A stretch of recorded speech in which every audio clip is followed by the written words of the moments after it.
Okay, so story time. I've been rotating this turbo all wrong this whole time, and I had no idea until a good friend of mine showed me exactly how you're supposed to rotate these turbos.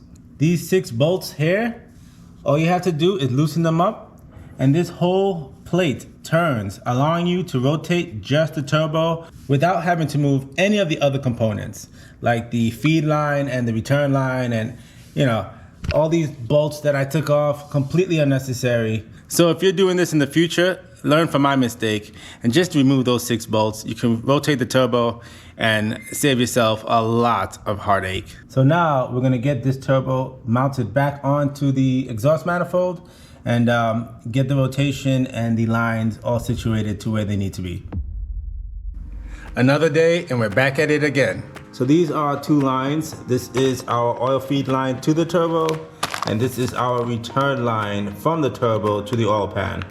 So we're gonna get this one mocked up because we gotta see where we're gonna cut the oil pan to get this bolted. I'm sorry, not bolted, but welded to the oil pan. So this is it. We have all the fittings that connect to the line. We have the bracket that connects to the turbo with the gasket. And then this is the bad boy that's gonna be welded onto the oil pan. And this is what we gotta find out where it goes.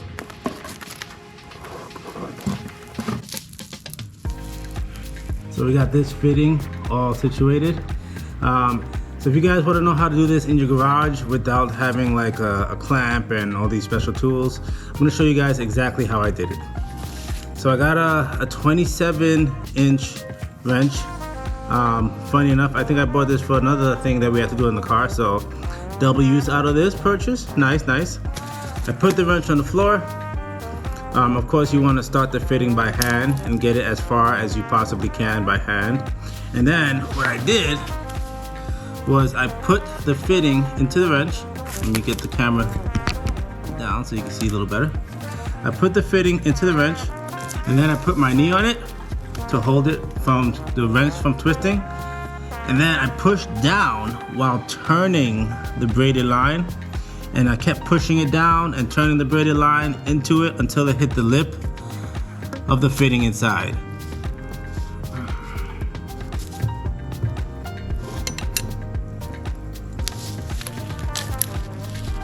Now I don't have another 27 to secure the bottom while twisting the top.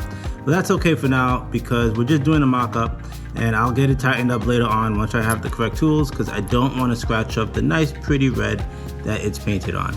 Line is fitted and looks like we're ready to get it mocked up and see exactly where we're going to put this fitting for the return line. So just as with everything on this kit, we are way too big of a line for the return line. You guys can see here, literally need to cut this, I'd say less than half. Like, we only need to use maybe about 1/3 of this line, because look at this thing goes all the way back here. Luckily these AN fittings are reusable, so I can redo them, but I'm definitely gonna have to cut these. So we ran into another issue. I took off all the nuts and bolts for the oil pan and realized I don't have a rubber mallet. How the hell am I gonna get the oil pan off? So it's ready to come off, but this is a freshly built engine, so the gasket for the oil pan is fresh. And that means it's not just gonna come off on its own. I don't have a rubber mallet, so I'm gonna have to figure this one out. Might have to come back to this one and actually purchase one, because it seems like a very useful tool to have in your arsenal. But in the meantime, we do have the fittings, and we do know we need to get this cut, so we'll definitely get that taken care of.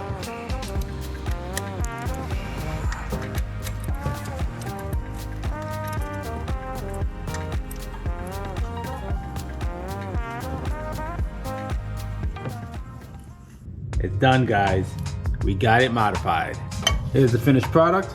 We have the pipe cut exactly where we need it. So I'm excited to get this mocked up and finish up the turbo piping.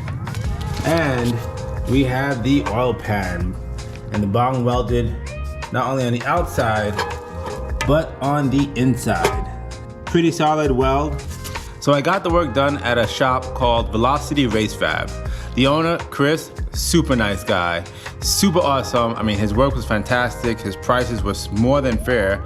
I actually paid a lot less than I was expecting to.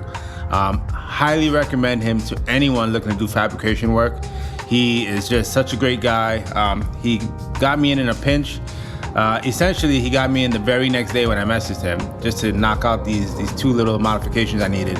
And he was just super kind, super quick. Took maybe about half an hour to get everything done. Velocity Race Fab, guys. If you need anything done, I highly recommend him. So looking at the gasket, you see here, it looks like there's some sort of silicone on it. And from my knowledge, you never want to use silicone on top of a rubber gasket. It's just not designed to be used together. So if you look here as well, there's some silicone edges. I'm pretty certain that's going to interfere with the seal. So what we're going to do is we're going to have to clean out this oil pan, get a new gasket, and make sure it has a proper seal before we put it on. So we're not going to be able to do that on this episode, but what we can do is finish up the piping.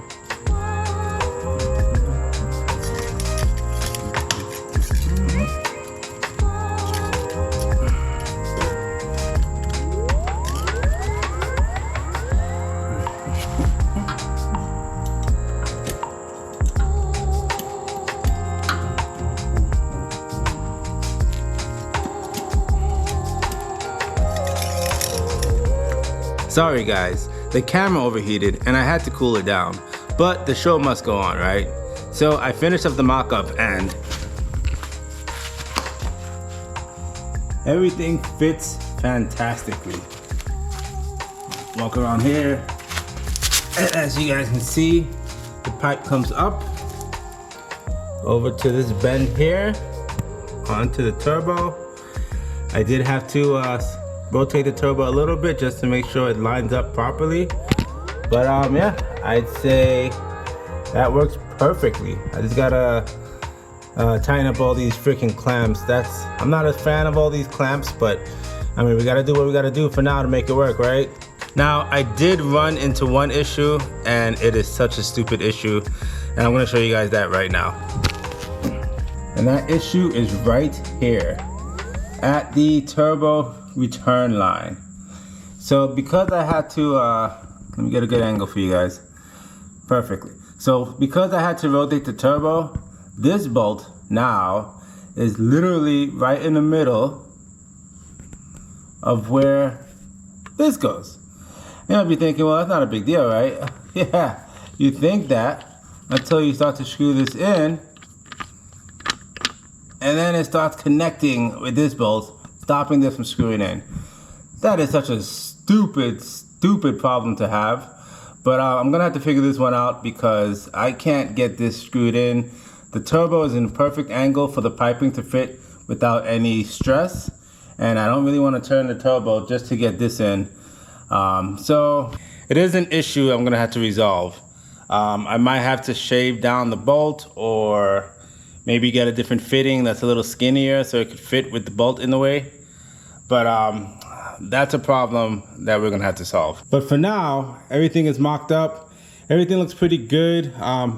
Pretty loosely mocked up, but I'm liking where we're going. I think we just have a couple of small things to deal with. We do have to get some brackets for the intercooler.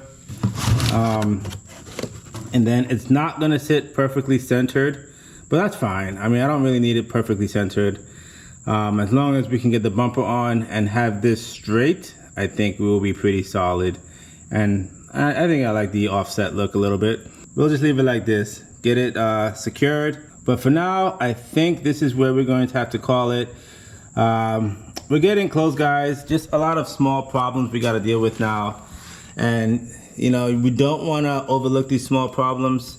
We don't want to really half-ass fix them either.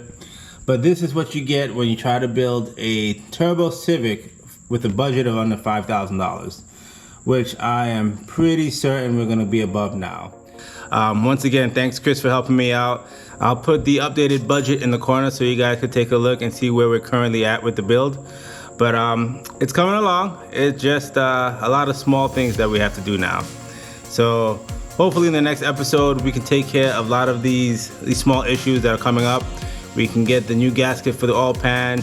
we can get that bolt shape down, or maybe get a similar bolt with a shorter head, and just try and getting more things put back together and getting closer to starting the engine. To everyone who's been tuning in so far, thank you very much. I appreciate all the comments, all the feedback. If you know more about Civics than I do, which I'm sure most people will, feel free to leave comments. I'm always receptive to criticism. I told you guys, I'm not a professional. I don't call myself a professional. You know, this is a very noob first time build. I never built a car before, like I said at the beginning of this. So I am open to suggestions. I am open to criticism. Please share it with me. I'm just looking to get better and hopefully build better cars in the future. But I think Civics are going to have a soft spot in my heart after this one. Thanks for watching, and I'll see you guys next time.